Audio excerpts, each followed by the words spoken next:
Okay, good morning, good afternoon, good evening, and welcome to whenever you happen to be looking at this presentation. Today, we are talking about special education programs and rights for students and parents. So please forgive me as this slightly loads the presentation screen.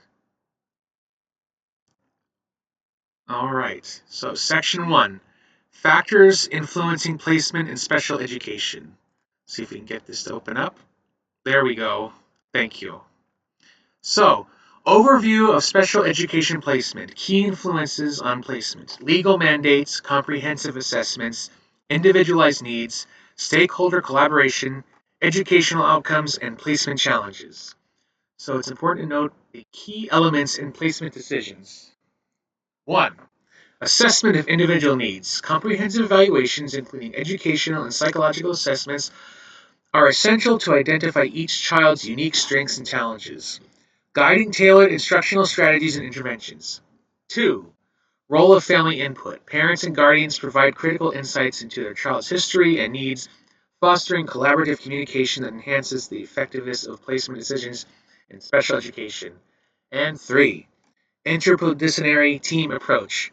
Collaboration among educators, psychologists, and specialists ensures a holistic understanding of the child's requirements, leading to informed and effective placement decisions that support optimal education outcomes.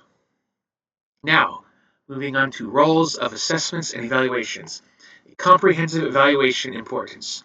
A thorough evaluation process is essential for accurately identifying a child's specific educational needs, ensuring that the resulting individualized education program, IEP, is effectively tailored to support their unique learning requirements and promote optimal academic success.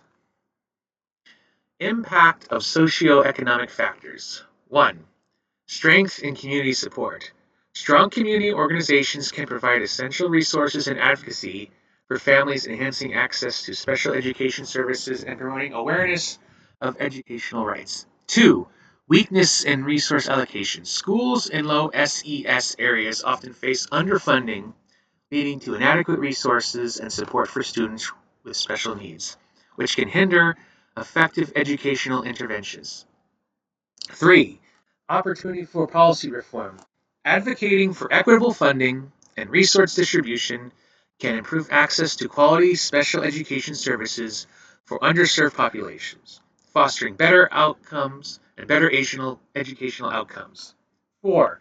Threat of systemic bias. Socioeconomic disparities may perpetrate biases in identification and placement of students in special education, risking underrepresentation and misclassification of children from low income backgrounds. Now we move on to cultural considerations and placement. Cultural influence on disability. Diverse beliefs can often shape perceptions. Cultural stigma affects access, and holistic views may vary. So, some cultures may not be accustomed to or may frown upon diagnosing a child with special education needs. And obviously, it's our efforts as teachers to show them the benefits and necessity to help their children and students succeed. Language and communication barriers. Bilingual assessments are crucial. Family communication styles may differ, and effective engagement enhances understanding. And finally, family involvement education. Cultural norms dictate participation. Collective decision making is common. Education collaboration fosters trust. Now, collaboration among stakeholders. Importance of stakeholder engagement. Engaging all stakeholders, including parents and educators, fosters a shared commitment to student success, ensuring that diverse perspectives inform educational strategies and interventions effectively. Building trust and relationships. Establishing trust among stakeholders is essential for open communication, which enhances collaboration and leads to more effective decision making regarding the educational needs of children with disabilities. And continuous feedback mechanisms. Implementing regular feedback loops among stakeholders allows for ongoing assessment of strategies and interventions, ensuring that educational plans remain responsive to the evolving needs of students. Section 2. Classification process and individualized instruction. Understanding the classification process. Systematic evaluation framework. The classification process employs a structured evaluation framework that integrates multiple assessment methods to ensure a comprehensive understanding of a child's unique educational needs, thereby facilitating the development of effective, individualized educational plans. The importance of individualized education programs. So, enhancing educational outcomes. IEPs are essential for improving the academic and social outcomes of students with disabilities by providing tailored learning objectives and necessary resources. This personalized approach fosters engagement, motivation, and a sense of achievement, ultimately leading to better educational experiences and success for these students. Fostering inclusive environments. The implementation of IEPs promotes inclusivity within educational settings by ensuring that students with disabilities receive appropriate accommodations and support. This not only enhances their learning experiences, but also cultivates a school culture that values diversity and recognizes the unique contributions of all students. Tailoring instruction to meet diverse needs. Number one, individualized learning strategies. Implementing personalized learning strategies enhances student engagement by aligning educational activities with educational and individual interests and strengths, thereby promoting a deeper understanding of the material and fostering a sense of ownership in the learning process. Two, incorporate utilization of assistive technologies. Incorporating assistive technologies such as adaptive software and communication devices supports diverse learners by providing tailored resources that accommodate various learning styles and needs, ultimately enhancing accessibility and participation in the classroom. 3. Ongoing professional development. Continuous professional development for educators is essential to equip them with the latest strategies and tools for individualized instruction, ensuring that they remain responsive to the evolving needs of their students and can effectively implement differentiated teaching practices. Great. Strategies for effective individualization. 1. Assessment and data analysis. Comprehensive assessments guide instruction. Ongoing data informs adjustments, tailored strategies enhance learning. 2. Collaborative IEP development. Stakeholder collaboration is essential. Student involvement fosters ownership. Clear goals drive progress. 3. Flexible instructional approaches. Differentiated instruction meets diverse needs. UDL principles enhance accessibility. Continuous monitoring ensures effectiveness. Monitoring progress and adjusting plans. Continuous data collection. Regular collection of qualitative and quantitative data through various assessment methods is essential for accurately tracking student progress. This ongoing evaluation enables educators to identify trends, make informed decisions, and implement timely adjustments to instructional strategies that cater to individual learning needs.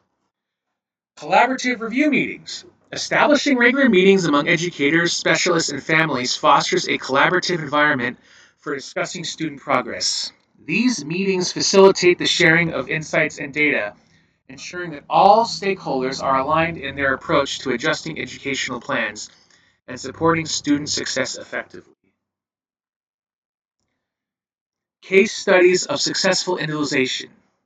Impact of tailored strategies. Individualized instruction significantly enhances student engagement and academic outcomes as evidenced by case studies demonstrating the effectiveness of personalized lesson plans, culturally responsive curricula, and technology integration in addressing diverse education needs.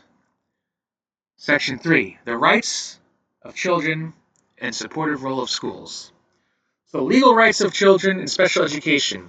A comprehensive legal framework. The legal rights of children in special education are supported by a robust framework that includes IDEA, Section 504, and the ADA, ensuring that students with disabilities receive necessary educational services, protections against discrimination, and the right to participate in an inclusive learning environment tailored to their individual needs.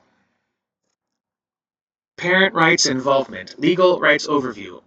IDEA ensures parental participation. FERPA protects educational records, rights to challenge decisions. Benefits of involvement. Enhances child's educational outcomes. Fosters collaboration with educators. Improves child self-esteem. Strategies for engagement. Regular communication with parents. Workshops on special education rights. and supportive environments for participation. All of this is important and necessary for a successful relationship between the students, the teachers, and parents. And obviously, as you can see from the picture that unfortunately was cut out, my apologies, but PTAs, parent-teacher associations, can work together to raise money to help support schools in collaboration with nonprofits. Okay, so moving on to role of schools in supporting families. 1. Facilitating effective communication. Schools must establish consistent communication channels with families, ensuring they receive timely updates on their child's progress and are actively involved in educational decisions, fostering a collaborative partnership that enhances student outcomes. 2. Providing educational workshops. Offering workshops and informational sessions on special education rights and resources empowers families, equipping them with the knowledge needed to navigate the educational system and advocate effectively for their children. 3. Creating supportive environments. Schools should implement programs that address the social and emotional needs of families, including counseling services and peer support groups to promote resilience and well-being among families of children with disabilities. And as such, there are many advocacy and resources for parents. Empowerment through knowledge. Parents can enhance their advocacy skills by assessing training programs and workshops that provide essential information about special education, rights, laws, and effective communication strategies with educators. Networking opportunities. Joining local and online support groups allows parents to connect with others facing similar challenges, share expectations, and gain insight into effective advocacy practices and available resources. Utilizing legal support.